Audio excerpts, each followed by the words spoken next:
अभी कुछ दिन पहले हमारे जामियातुर रशीद में हमारे उस्ताद के पास एक बड़ा करोड़पति आदमी आया, मालदार आदमी, ठीक ठाक मालदार। मालदारों के बड़े मसाइल हो गए हैं आजकल, पता है आपको? मालदारों के घरों में ऐसे ऐसे मसाइल चल रहे हैं कि आपकी सोच, क्यों सारी जिंदगी दौलत के पीछे भाग भाग के ना, जेब में भी दौलत है, दिल में भी दौलत है, इतना दौलत। ये जो भावलपुर का वाकया हुआ, लड़कियों ने अपनी इज्जत के जनाजे निकाले ये नंबरों के चक्कर में। क्यों भाई, नंबर में ऐसी क्या बात है कि आप अपनी इज्जत बेच दो प्रोफेसर के सामने?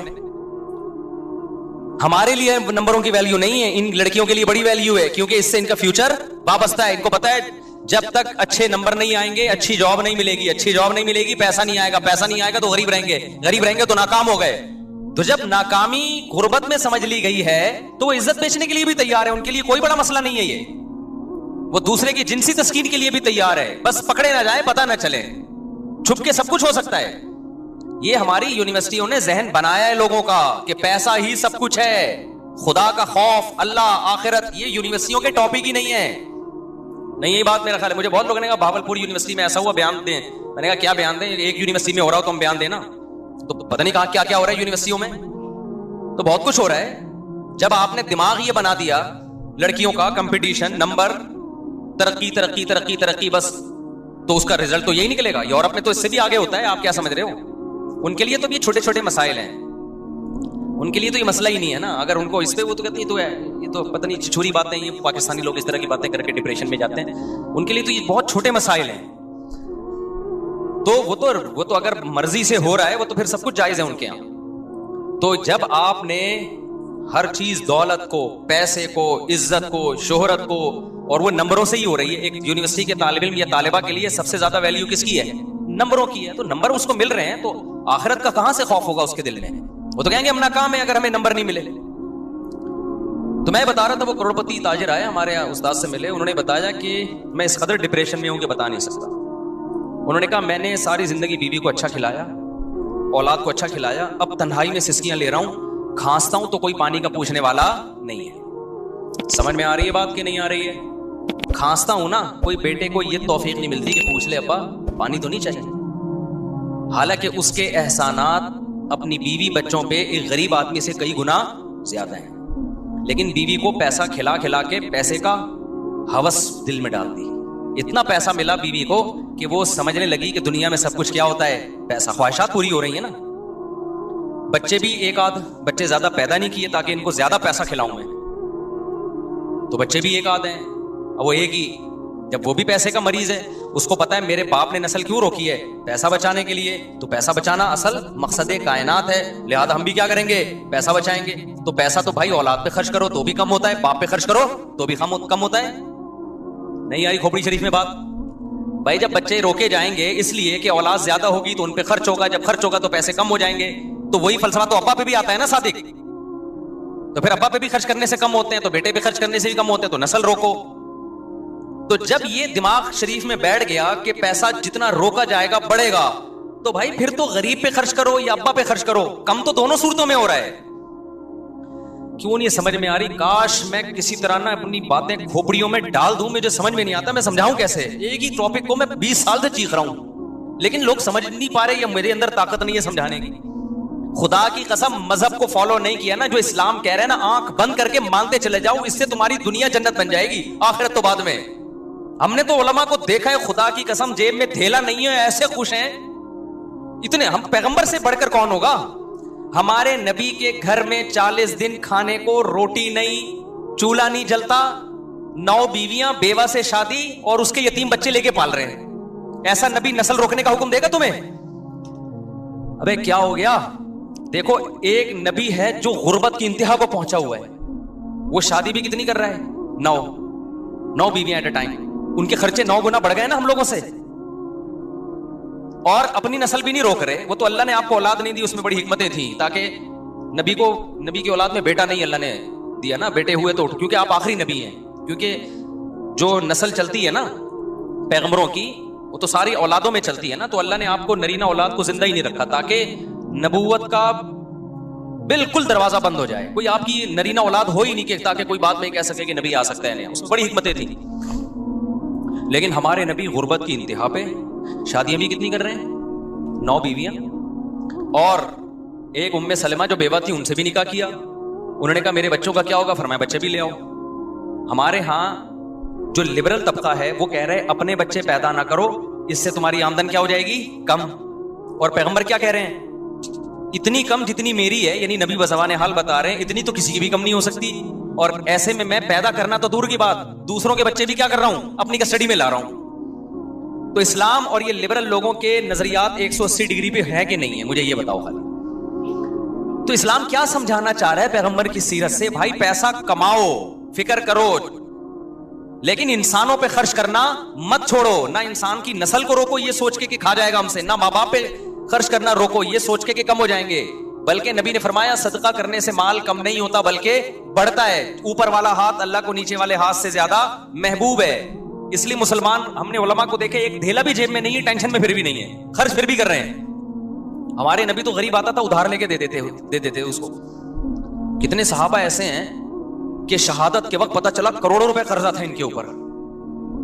वो कर्जा फिर उनकी विरासतों से निकला। बरकत, इमाम बुखारी ने एक बाब बांधा है कि मुजाहिद के माल में बरकत, मुजाहिद के माल में बरकत। वो सहाबी रसूल सारी जिंदगी जिहाद में गुजरी, तो जिहादी सामान के लिए जरूरत होती थी, वो कर्जा लेते थे। अल्लाह ने उनके माल में इतनी बरकत दी कि उनकी करोड़ों रुपए की कर्जे उनके इंतकाल के बाद अदा हो गए। तो खर्च करना सीखो मेरे भाई, खर्च करना सीखो। तुम्हारा जब तुम खर्च करोगे ना अपने बच्चों पे, औलाद ज्यादा होगी, बीवी पे भी बच्चों पे भी, उनको भी खर्च करना सिखाओ। उनको बोला बेटा पैसा वैसा कुछ नहीं होता, पैसा जमा करने की चीज नहीं है, पैसा क्या करना है? खर्च करना सिखाओ। जब तक आपके पास 2 हाथ और 2 पांव सलामत हैं, सोर्स ऑफ इनकम है आपके पास। अब सोर्स ऑफ इनकम, रिस्क के जो दरवाजे हैं ना वो हमें नहीं पता होता किसके लिए कहां से खुले हैं। आप जितनी भी मेहनत करो, रिस्क के दरवाजे किसके हाथ में है? अगर मेहनत पे मिलता तो मजदूरों को ज्यादा मिलता और जो घरों में पड़े रहते हैं उनको कम मिलता। हम तो देख रहे हैं किसी के लिए रिस्क छप्पड़ फाड़ के आ रहा है, वो मेहनत भी नहीं करता, और कोई सारा दिन प्लानिंग करता रहता है, फिर भी वहीं का वहीं बैठा रहता है। तो आप अल्लाह की बात क्यों नहीं मान लेते? भाई जितना है हमने क्या करना है? अल्लाह के लिए खर्च करना है। तो अल्लाह की बात मान लो और अल्लाह पे क्या करो? तवक्कुल। फिर अगर गुर्बत भी आएगी तो आप कहोगे मुझे किसने गरीब रखा हुआ है? अल्लाह ने तुम्हें इस तकदीर पे राजी, क्योंकि मैं दुनिया को मुसाफिर खाना समझता हूं। लेकिन होता ही है कि जब आप खर्च करना शुरू करते हो तो अल्लाह गरीब रखता नहीं है, देता रहता है। मैं तो एक मिसाल दे रहा हूं कि बिलफर्ज गरीब ही हो जाओगे ना, नहीं आएगा ना, तो किसके लिए कर रहे हो भाई? वलिल्लाहि खज़ाइनुस समावाति वल अर्द, जिसके लिए आसमान और जमीन के खजाने हैं, वो फिर भी तुम्हें गरीब रख रहा है जबकि वो दे सकता है। तो इसका मतलब वो तुम्हें आजमाना चाहता है, इसी में तुम्हारी खैर है। तो कोई बात नहीं यार। देखो एक गरीब बच्चा हो, उसका बाप बड़ा करोड़पति हो, तो बच्चा गरीब होने के बाद भी टेंशन नहीं लेता, कह रहा मेरा बाप के पास बहुत पैसा है, वो मुझे जाया नहीं होने देगा। अब अगर मेरा बाप मुझे पैसे नहीं दे रहा है, इसमें मेरी इसलाह है। बच्चे बात पता होता है अब्बा को, मैं इसको पैसे दूंगा, छुट्टे लगाना ना शुरू कर दे, कहीं गुटखा ना खाना शुरू कर दे, तो टेंशन नहीं लेता। कहते भाई मेरे पास वसाइल भी हैं, जराए भी हैं, मेरी जेब में नहीं, अब्बा के अकाउंट में है। तो अब्बा को पता है क्या मेरे ऊपर गुजर रही है, तो कोई ट्रेनिंग करना चाह रहे होंगे, अब्बा मेरी तरबियत देना चाह रहे होंगे। तो जिसको अल्लाह पे तवक्कुल होता है तो अल्लाह उसे जिस हाल में रखता है वो उस हाल में क्या रहता है? खुश रहता है, इंजॉय करता है लाइफ को। तो वो बेचारा, वो करोड़पति आदमी आया किस इलाके का था, मैं वो इलाके का नाम नहीं लूंगा, वो इलाके वाले गुस्से होंगे, हम लोग को बदनाम करते रहते हैं मुफ्ती साहब। तो कह रहे भाई मैंने बीवी को भी ठीक ठाक खिलाया, बच्चों को भी, बच्चे कितने 2-3, उनको भी बहुत खिलाया, अब खिलाने के काबिल नहीं हूँ, रिटायर हो गया हूँ, तो घर में पड़ा हुआ खांसता रहता हूँ, बच्चों को बुरा लगता हूँ, क्योंकि बच्चों को नोटों की क्या पड़ गई है? आदत। बच्चों ने बड़ी अय्याशी की है, बड़ी गाड़ियों में, 2-3 बच्चे गाड़ियों में घूमते रहे हैं, अब वो टेंशन ले नहीं सकते। बेगम की भी हर ख्वाहिश पूरी हो गई, अब वो टेंशन लेस हो गई, यानी टेंशन बर्दाश्त करने की ताकत उसमें खत्म। अब जब टेंशन बर्दाश्त करने की ताकत खत्म है तो बूढ़े शोहर को बर्दाश्त करना, उसकी खांसी को बर्दाश्त करना, उसकी खिदमत करना, ये सब चीजें इन लोगों के लिए बड़ी मुश्किल होती हैं। देखो दौलतमंद लोग या जो बेदीन लोग हैं, उनकी जवानी को देखकर कभी भी धोखे में ना आया करो। ये थोड़े दिन का इनके मजे होते हैं, इसके बाद जब इनकी उम्र बढ़ने लगती है, इनमें आपस में रिलेशन नाम की कोई चीज नहीं होती, इनमें रिलेशन बिल्कुल नहीं होता, हवस होती है, बस हवस। तो और हमने गरीबों में देखे हैं 10-10 साल हो गए बाप को कौमे में गया हुआ है, बेटा बाप की चारपाई नहीं छोड़ता कि अब्बा को किस वक्त किस चीज की जरूरत पड़ जाएगी, कहीं जाता है तो दूसरे बंदे को खड़ा करके जाता है। ये जो यूरोप में माजूरों की इतनी खिदमत होती है ना, गवर्नमेंट पैसे दे रही होती है, हर माजूर को 2 बंदे दिए हुए होते हैं, हम बड़ी तारीफ करते हैं, कितनी अच्छी सोसाइटी है यार, वहां हर माजूर को 12-12 घंटे की ड्यूटी से गवर्नमेंट बंदा देती है। गवर्नमेंट अगर वहां लोगों को बंदे ना दे तो माजूर रोड पे पड़े हुए हैं वहां पे, सगा भाई भी अपने लंगड़े भाई को घर में रखने के लिए तैयार ना हो। गोरे के पास टाइम नहीं है अपने बाप को अपने घर में रखे, वो अपने भाई को कहां से रखेगा? भाई मैं समझा पा रहा हूं अपनी बात? लोग बड़ी तारीफ करते हैं ना, एक्चुअली वो मुल्कों में कितनी ऑर्गेनाइज्ड कंट्री है, मुझे सामने लेकिन बहुत फेंक रहे होते हैं। मैं कभी भी मुतासिर नहीं होता, अल्लाह का बड़ा फजल है। मैं कहता हूं हम लोग लंगड़े लूले उनसे ज्यादा अच्छे हैं। यहां माजूर भाई होता है, दूसरा भाई उसके लिए भीख मांग रहा होता है बेचारा, सारी जिंदगी उसके लिए रो रहा होता है। इंसानियत यहां मिलेगी आपको, वहां नहीं है। वहां इंसानियत के बातें हैं, दावे हैं, थोड़ी बहुत मिल जाएगी थैंक यू बस, इससे ज्यादा नहीं है। ये बच्चा आया कहां से आया? मुझे तो लग रहा है मरीख से आएगा देखो बाहर से आएगा। तो इंसानियत जितनी यहां है वहां नहीं है। तो वो जो माजूर है ना, एक अपाहज हो गया, माजूर हो गया, गोरे के पास टाइम थोड़ी है अपने भाई की 12 घंटे खिदमत करे। वो क्या एक्चुअली तरक्की करनी है, मैंने पैसा कमाना है, मैं क्यों आधा 12 घंटे इसकी खिदमत करके जन्नत कमाऊं? वो जन्नत को मानता ही नहीं है। और मैंने यहां लोग देखे हैं 10 साल से बाप कौमे में पड़ा हुआ है, बेटा खिदमत में लगा रहता है, कहीं बाहर जाता है दूसरा भाई, वो जाता है तीसरा भाई, छोड़ते नहीं अपने बाप को। काफिरों का तो कोई भरोसा नहीं है, चुपके से मौत का टीका लगाते हैं कि यार ये टेंशन। मैंने ऐसे बड़े वाकयात सुने हैं। एक जगह मेरा जाना हुआ, मैं इलाकों के नाम नहीं बताता, फिर वो लोग गुस्सा करते हैं कि वहां लोगों ने बताया कि हमारे इलाकों में ऐसा होता है गैर मुस्लिमों के यहाँ, कि बाप बूढ़ा है, वो उम्र ज्यादा हो गई, खांसता रहता है, तो चुपके से डॉक्टर को पैसे खिलाए, भाई इसको टीका शीका लगा के मारो इसको, क्योंकि किसी काम का नहीं है। बहुत होते हैं ऐसे केसेस। अम्मा बूढ़ी हो गई, किसी काम की नहीं है, भाई टीका शीका लगा के इसको चलता करो आगे, बिस्तर पे पड़ी थी और कोई काम तो है नहीं। क्योंकि जब उनके यहाँ तरक्की सब कुछ है तो फिर ये तो सब बोझ लगेंगे ना सोसाइटी को। ये तो गवर्नमेंट ने कुछ कमानी साजी की हुई है, वरना बुढ़ों का कोई हाल नहीं था वहां पे। देखो जरूरत इजाद की मां है, ये सुना है ना। वहां ये जरूरत थी कि बूढ़ों के लिए ओल्ड हाउस बने, माजूरों के लिए कानून साजी हो। जरूरत क्यों थी? वो अपने सगे भाइयों बहनों को घर में रखने के लिए तैयार नहीं है। इतना तो कर लेंगे, बूढ़े को रोड पार करा दिया। ये हमें नजर आता है इन मुल्कों में कि नाबीना है तो किसी ने रोड पार करा दिया, बस इस 2-4 हद तक। इससे आगे इतनी टेंशन नहीं लेगा कि घर में माँ नाबीना है तो उसकी बैठ के खिदमत कर रही है औलाद, बाप नाबीना है तो उसकी बैठ के। हमारे यहाँ तो 5 टाइम वुजू करा रहे हैं मरीजों को, गुसल करा रहे हैं, उनके पैम्पर चेंज कर रहे हैं, उनको नमाजें पढ़वा रहे हैं, मसले पूछ रहे होते हैं हमसे, फिर भी रो रहे होते हैं कि खिदमत नहीं हो सकी हमसे। तो मैं ये अर्ज कर रहा था कि अल्लाह ताला ने इंसान की मौत का नक्शा खींचा। मैं कह रहा था अल्लाह मियां धमकियां बहुत देते हैं मगर अमल नहीं कर रहे धमकियों पे। तो कैसी कैसी धमकियां देते हैं ये मैं एक आज सुना, मेरे जहन में आई थी, इस वक्त मैं सुना रहा था। तो अल्लाह ने बताया कि जिस शख्स की मौत का टाइम होता है उस वक्त उसको समझ में आ जाता है कि दुनिया क्या है, मुसाफिर खाना। वाकई ये तो मैं थोड़े दिनों के लिए आया था, अब मैं पतली गली से यहां से निकल रहा हूं। तो वो मौत से बचने की पूरी कोशिश करता है। अल्लाह कहते हैं तमाम तदबीरें क्या हो गई, नाकाम। अब अल्लाह कहते हैं अब मैं तुझसे पूछूंगा तूने किया है। देखो कुरान हमेशा नमाज को पहले जिक्र करता है और सदके को बाद में, लेकिन यहां सदका पहले है और नमाज बाद में। क्यों? दुनिया के मुसाफिर खाना होने का जो तसव्वुर है ना, जो शख्स दुनिया को मुसाफिर खाना समझता है, तो ये हकीकत में समझता है या नहीं है, ये नमाज से नहीं पता चलेगा, ये सदका खैरात से पता चलेगा। नहीं आई बात? भाई नमाजी भी पैसा जमा करते रहते हैं ना, भाई 5 टाइम मस्जिद में आके नमाज पढ़ लो, बाकी बहरिया टाउन, फलाना टाउन, डिमकाना टाउन और इतने मोटे मोटे सरिये इमारतों में डाल डाल के आदमी मौत को भूल जाता है, नमाज पढ़ता रहता है वो। आप दुनिया को मुसाफिर खाना समझते हो या नहीं समझते, ये नमाज से पता नहीं चलता। क्योंकि बहुत से नमाजी हैं जिनके दिल में दुनिया की मोहब्बत के गटर उबल रहे होते हैं। वो कहते हैं पैसा नहीं जाना चाहिए हमारी जेब से, क्योंकि उनके जहन में तसव्वुर ये है कि हमने हमेशा इस दुनिया में रहना है। तो भी तो इतनी ज्यादा इन्वेस्टमेंट कर रहे होते हैं। पिछली उम्मतों में जो पैगंबर थे उन्होंने अपनी कौम से क्या कहा, वतत्तखिज़ूना मसानिअ लअल्लकुम तखलुदून। अपनी कौम से कहा तुम लोग घर ऐसे बनाते हो जैसे तुमने इसमें हमेशा रहना है। पैगंबर ने ये नहीं कहा कि तुम हराम पैसों से घर बना रहे हो।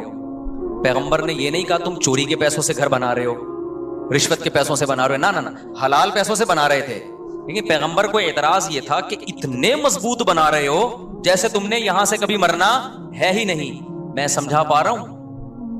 यानी पैगंबर को इस पे इश्काल हो रहा है। हालांकि उन लोगों की उम्रें हमसे बहुत लंबी थी, उन लोगों की एज हम लोगों से बहुत ज्यादा लंबी थी, फिर भी पैगंबर उनसे कह रहे हैं तुम इतने मजबूत घर बनाते हो कि जैसे तुमने यहां हमेशा रहना है। मैं कहता हूं वो पैगंबर हम लोगों के बंगलों को देख लें जो हम 60 साल की उम्र में बना रहे होते हैं, 60 साल 65 साल की उम्र में अब्बा जरा स्टेबल हो गए ना, अब कहते हैं अब मैं अपना जाती घर बनाऊंगा।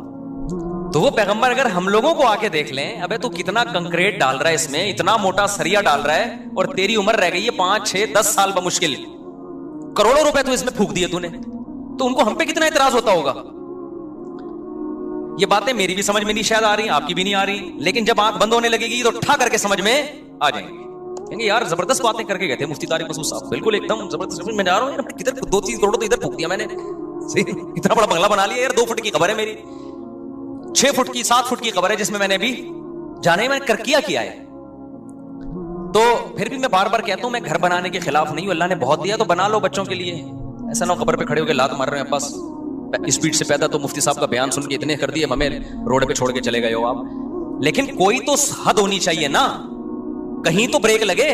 यहां तो ब्रेक ही नहीं लग रही है, ब्रेक ही नहीं लग रही है, दीवारों से दिल लगाया हुआ है, ईंटों से दिल लगा। बच्चों को भी याद रखो, तुमने उनके लिए प्रॉपर्टी बना दी, मगर प्रॉपर्टी की मोहब्बत उनके दिल से अगर खत्म नहीं की, खुदा की कसम उस प्रॉपर्टी का उनको 2 टके का फायदा नहीं होगा। क्योंकि जितनी प्रॉपर्टी उनको मिलेगी उनको ये महसूस होगा हमारी जरूरत इससे 10 गुना ज्यादा है। अब्बा सिर्फ 10 करोड़ रुपए छोड़ कर गए, हालांकि जरूरत तो हमें 1 अरब रुपए की है, कम छोड़ कर, वो टेंशन में ही रहेंगे सारी जिंदगी।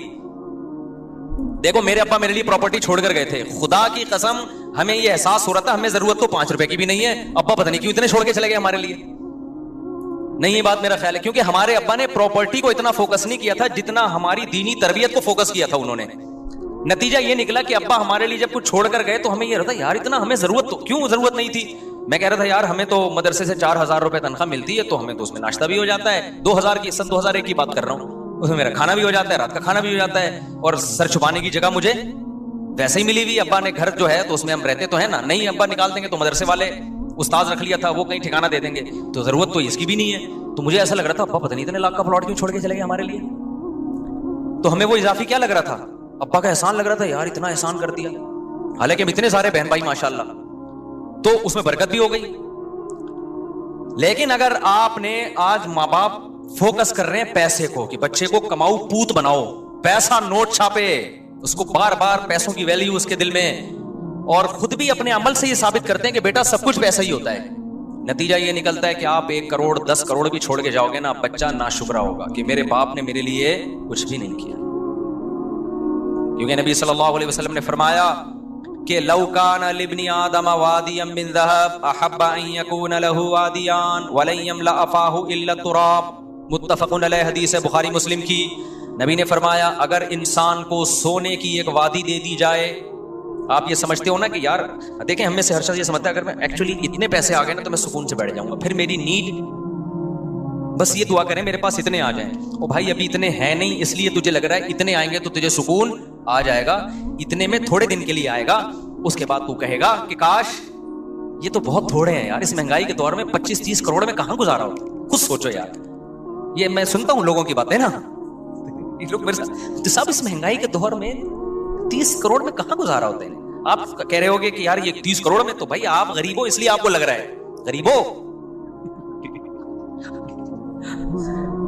मालदारों के ये मसाइल हैं, वो टेंशन में ज्यादा हैं, वो ज्यादा टेंशन में है। मैं हर तबके से मिलता हूं और हर तबके के साथ रहा हूं, मैं सिर्फ 2-2 मिनट की मुलाकातें नहीं होती, मैं पता नहीं कहां का जाता हूं, मैं आपको क्या बता, हर जगह मेरे सलाम दुआएं ताल्लुकात हैं, गरीब से गरीब आदमी, अमीर से अमीर आदमी भी।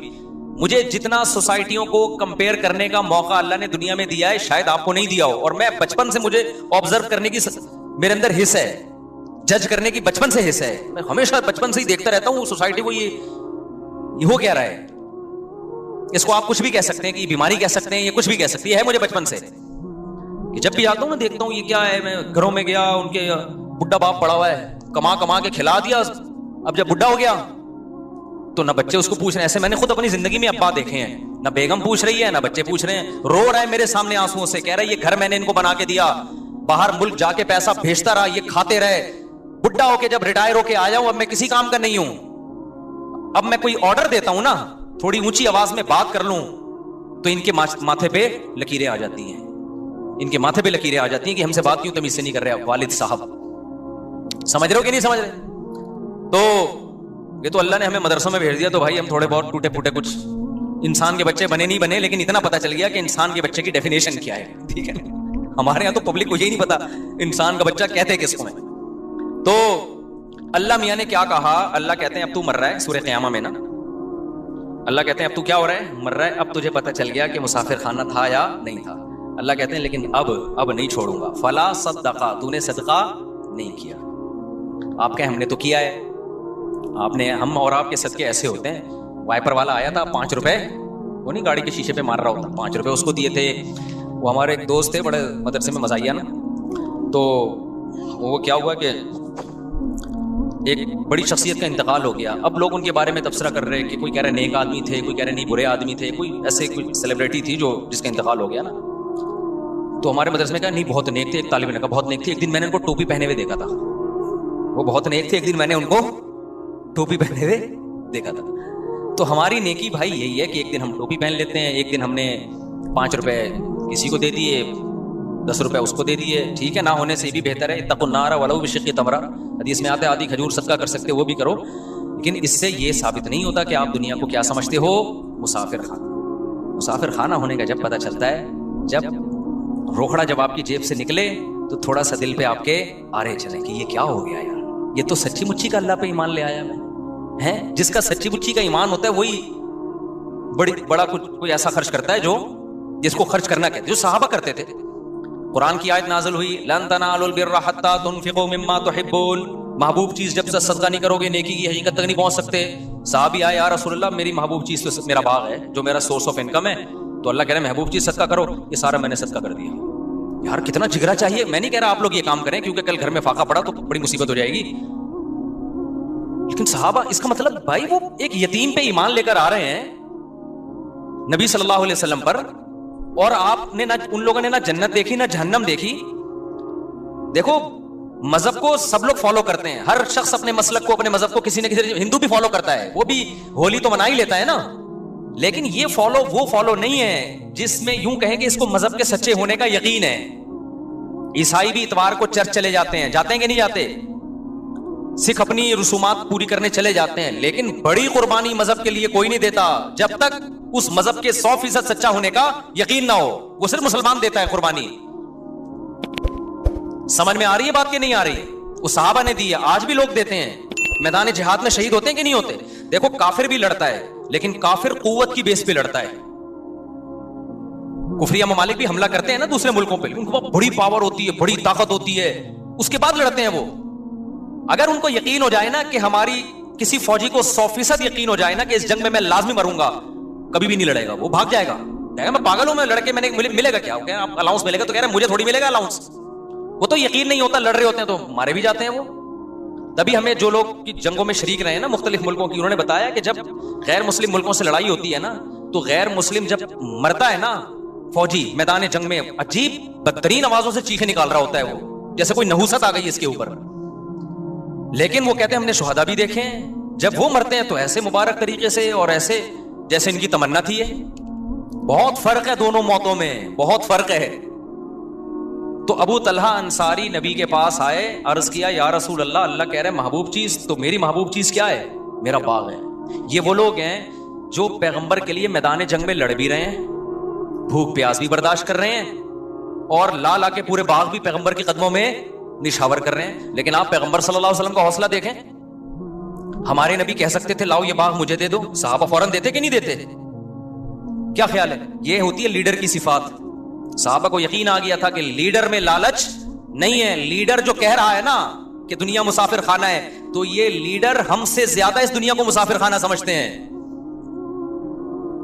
समझते हो कि नहीं समझते? आज मोटिवेशनल स्पीकरों की तकरीरें देखो, तकरीरें आप देखोगे ना, ऐसा लगेगा वही किसी ने बड़ा जबरदस्त पोस्ट चलाई ना किसी मोटिवेशनल स्पीकर की कि पैसा ही दुनिया में सब कुछ नहीं होता। नीचे लिखा हुआ था ये बात बताने के 1 लाख रुपए लेता है पैसा ही दुनिया में। मैं सारे मोटिवेशनल स्पीकर की बात नहीं कर रहा, मैं किसी पे तंज नहीं कर रहा, लेकिन बहुत से खाली खुली, अंग्रेज के पास भी खाली खुली दावे हैं। कितने अंग्रेज ऐसे हैं जो लोगों को डिप्रेशन से निकालने की तरगीबात देते थे, खुद डिप्रेशन में ही मरे हो जाके वो। मुझे तो खुद नफ्सियाती डॉक्टर, 2 डॉक्टरों के केस तो मेरे पास आ चुके हैं, नफ्सियाती डॉक्टरों के, जो लोगों को डिप्रेशन से निकालते थे और डिप्रेशन में उनकी मौत हुई है। एक की तो मौत नहीं हुई, बच्चे में, अल्लाह उनको शिफा अता फरमाए। लोगों को ना तरगीब के एक्चुअली काउंसलिंग यूं वो, और खुद थोड़ी सी टेंशन आई तो ऐसे डिप्रेशन में खुद भी बेचारे का वो दिमागी वो हो गया। तो भाई आप ये खाली खुली चीजें हैं। जब तक अल्लाह पे ईमान नहीं होगा, तवक्कुल नहीं होगा कि जो कुछ है कौन है, अल्लाह है, जाना किसके पास है, अल्लाह के पास जाना है। हमें कोई मुसीबत पहुंची वो भी अल्लाह ने पहुंचाई, सब्र करेंगे अजर देगा, असल मंजिल आखिरत है। ये तसव्वुर जब तक नहीं आएगा, डिप्रेशन का इलाज गया खुद ही भेज दिया करो, हो ही नहीं सकता इलाज। खुदकुशियां भी होंगी। अभी वो पंजाब की कोई वीडियो थी, पता नहीं कहां की, कि खातून ने गुर्बत से तंग आके अपने बच्चे को मार दिया, खुद भी मर गई है, पता नहीं क्या किया, अल्लाह करे खुद भी मर गई हो। जब बच्चे को मारा है, कत्ल किया, तो खुद भी ऐसे लोग मर जाएं तो अच्छा होता है।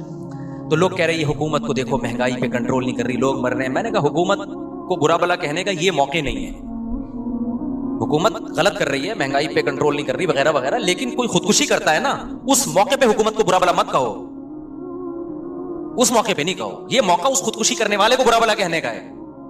तुमसे 2 टाइम की भूख बर्दाश्त नहीं हुई, जरा सी टेंशन। आज देखो शहरों में कोई भूख से मरता नहीं है, मैंने देखा है कितनी भी भूख हो ना, आप भीख मांगो, लोग रोटी खिला ही देते हैं। होटल में जाओ, 10 आदमियों से मांगो कि एक तो खिला ही देगा, इतना जल्दी लोग भूख से मरने नहीं देते। सारी हवस है, हवस, ज्यादा से ज्यादा चाहिए, ये भी चाहिए, वो भी चाहिए, ये भी चाहिए, वो भी चाहिए। जब नहीं मिलता तो फिर किसमें आते हैं? टेंशन में। हमारे यहाँ के वाकयात हैं, मैं जब नया नया इमामत की उसके पास मौजूद है, समझते हो कि नहीं समझते? तो बताओ खुदा की नजर में कौन ज्यादा कामयाब है, ये पहला वाला या दूसरा वाला? तो अल्लाह के यहाँ क्राइटेरिया अच्छे बुरे का वो नहीं है जो गोरे के यहाँ या लिबरल लोगों के यहाँ है। तो अल्लाह की नजर में अच्छा बनने, मैं आपको साइंस और टेक्नोलॉजी से, तालीम से रोक नहीं रहा, हम तो तरगीब देते हैं। मैं आपको बता रहा हूं कि पहले क्या है, पहले अच्छा इंसान है, बाकी चीजें उसके बाद हैं। और ये जब तक खोपड़ी शरीफ में बात आएगी नहीं, जब तक दुनिया को मुसाफिर खाना समझोगे नहीं, क्योंकि जब सारे मजे यही लेने हैं, फिर इंसान इंसानियत पे कंप्रोमाइज करता है। फिर वो कहते हैं एजुकेशन चाहिए, पैसा चाहिए, इज्जत चाहिए, ओहदा चाहिए, शोहरत चाहिए, इंसानियत बेशक तबाह हो जाए, कुछ नहीं होता इससे। क्योंकि जब पैसा आता है ना, तो लोग उसी को अच्छा इंसान भी समझना शुरू कर देते हैं, इज्जत भी मिल जाती है। आजकल तो अच्छा इज्जत के लिए अच्छा इंसान बनने की भी जरूरत नहीं है। देखो एक आदमी ने कभी रिश्वत नहीं ली, नेक रहा, जिसकी वजह से बेचारा तरक्की नहीं कर पाया, पैसे नहीं थे तो पढ़ नहीं पाया, उसने कहा मैं किसी से भीख नहीं मांगूंगा, और टमाटर बेच रहा है, इज्जत होगी उसकी? नहीं होगी। लोग हैं टमाटर वाला है। लेकिन एक आदमी ने भीख मांग मांग के ज़कातें इधर से ले ली, उधर से रोया, उसके सामने कपड़े फाड़ के बैठ गया, ट्रक के नीचे आके लेट गया कि मुझे पैसा चाहिए। रो रहे होते हैं लोग, मैं भूख से मर रहा हूँ, मैं ये कर रहा हूँ, मैं वो कर रहा हूँ, और जमा कर करके भिखारी बन कर करके बिल आखिर नोट छाप छाप के बिजनेस शुरू किया, करोड़पति बन गया। चाहे भिखारी से बनाओ, किस तरह भी बनाओ, इज्जत इसकी जब घूमेगा ना गाड़ियों में तो लोग सलूट करेंगे, अस्सलाम वालेकुम सर, क्या हाल है आप? लोग थोड़ी देखते हैं हलाल का पैसा है, हराम का पैसा है, जो भी है। ये जो हम लोग हुक्मरानों को बुरा भला कहते हैं ना, भाई हराम का पैसा कमाया हुआ है, ये इसलिए बुरा भला कह रहे हैं, आपके सामने है नहीं। जब आपके सामने आएंगे ना, आप बोलेंगे सर मेरी तो आज चमत्कार हो गई, आप मेरे घर तशरीफ ले आए, तो पागल हो रहा हूं। हालांकि थोड़ी देर पहले आप हो सकता है उसको गालियां दे रहे हो, लेकिन आप इतने खुश हो गए ना, ये मेरे घर, मैं नाम नहीं लेना चाह रहा, अच्छा नहीं लग रहा, ठीक है, मुंह से कई दफा नाम निकलते निकलते वापस करता हूं, तो मैं इसलिए नाम नहीं लेता। बाज़ दफा मैं किसी का नाम लेकर बुराई कर रहा होता हूं, थोड़ी दिन में उससे मुलाकात हो जाती है मेरी, फिर मैं शर्मिंदा हो रहा होता हूँ, कहेगा आप वही है ना जो मेरे बारे में कह रहे थे। मैं फोन कहता किले फटा यहाँ से, ये जो है ना फौरन ये वाला किले फटा। तो फिर नसीहत नहीं कर सकता ना आदमी उसको, अगला बोलेगा तूने मैं नाम लेके बदनाम कर दिया, तो अब क्या हमें नसीहत करोगे, क्या बात करोगे हमारे साथ? तो आदमी जब मशहूर हो जाता है तो फूंक फूंक के कदम रखने पड़ते हैं उसको। तो अल्लाह ताला कुरान में क्या कहते हैं, फला सद्दका वला सल्ला, दुनिया को इसने मुसाहा। मैं बता रहा था, अबू तलहा अंसारी आए, नबी से अर्ज किया या रसूल अल्लाह, अल्लाह कह रहे हैं महबूब जी सदका करो, ये सारा बाग मैंने क्या किया, सदका। हमारे नबी ने फरमाया बखिन बखिन वाह वाह, ज़ाका मालुन राबिह, तो बड़ा कीमती माल है, पूरी प्रॉपर्टी उठा के ले आए। और हमेशा हमारे नबी ने हर सहाबी से सारा माल कबूल भी नहीं किया है, कि ऐसा ना हो कि आप पे ऐसे हालात आ जाएं। बहुत कम लोगों से आप इस तरह का माल ले लिया करते, जिनके बारे में यकीन होता था कल इन पे अगर हालात आ गए तो ये अल्लाह से शिकायत नहीं करेंगे, उन हालात में ये खुश रहेंगे। तो उन सहाबी ने क्या किया, ये ईमान की कितनी बड़ी अलामत है भाई, हमारे नबी को असहाब कैसे मिले थे, और हमारे नबी का ज़र्फ कितना बड़ा। एक दफा क्या हुआ, एक बंदे ने मुझे फोन किया कि मुझे सोने का मटका मिला है, खजाना मिला है सोने से, पता नहीं कहीं दफन खजाना था। अच्छा, और उसमें इतने खजाने वजाने ना, क्या उसका शरी हुक्म किया, तो मैंने उसको शरी हुक्म बता दिया। अच्छा, उस वक्त मेरे पास भी एक मद थी ना, जहाँ गुरबा मसाकिन थे जिनको मैंने खर्च करना था, तो उसमें शरीयत का हुक्म है कि कुछ फीसद सदका करना पड़ता है, ऐसा कोई उसमें ये कि दारुल हर्ब से मिला है, दारुल इस्लाम से मिला है, ये पूरी डिटेल है, मैं अभी आपको नहीं बताऊंगा, ऐसा ना हो कि मटके वटके निकलने शुरू हो जाए आप लोग के यहाँ, तो लेकिन निकलेंगे नहीं, ये ज़हन में रखना।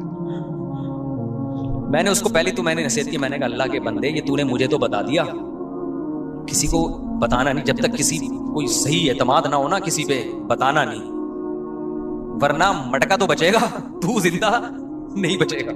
किसी को नहीं बताना, वो आएगा वो सारा फी सबीलिल्लाह कह के ले जाएगा सारा। तो मुझे ख्याल हुआ कि यार जैसे होता है ना चंद फीसद सदका करना पड़ता है, तो मैंने फिर, मेरे पास बहुत सारे गरीब मिस्कीन थे लेकिन मैंने नहीं उसको बोला। मैंने कहा इसके दिमाग में ये बात आ जाएगी, इस मुफ्ती साहब के दिल में क्या आ गई है, लालच आ गया। लेकिन मेरे दिल में लालच नहीं थी, मुझे ये था कि क्योंकि इन लोगों को सही मद नहीं पता होती, इधर उधर उड़ा ना दें। तो पैसे देखते ही इंसान की रालें टपकना शुरू हो जाती हैं।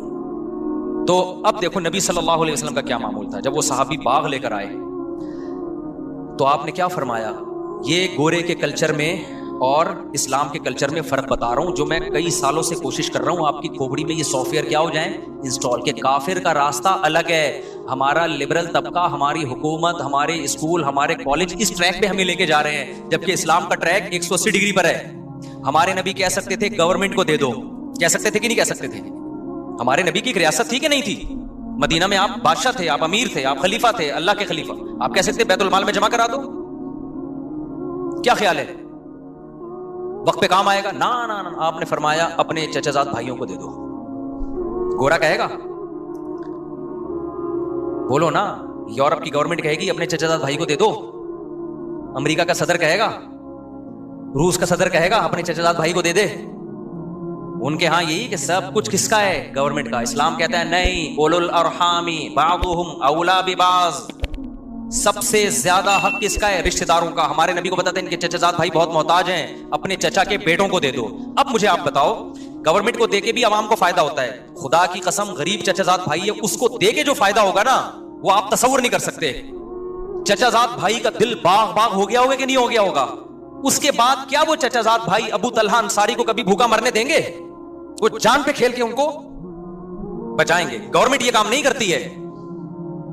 जब इतना बड़ा दिल उन्होंने अबू तलहा अंसारी ने अपने चचाजाद भाइयों को पूरा बाग दिया होगा, तो उन चचाजाद भाइयों ने फ्री में जब लिया होगा कि यार हमारी गुर्बत पे इसने इतना ख्याल किया हमारा, तो आइंदा देखो तरगीब देने से पैसा खर्च करने का जज्बा पैदा नहीं होता। जब तक खर्च करता हुआ देखोगे नहीं, जज्बा नहीं होता।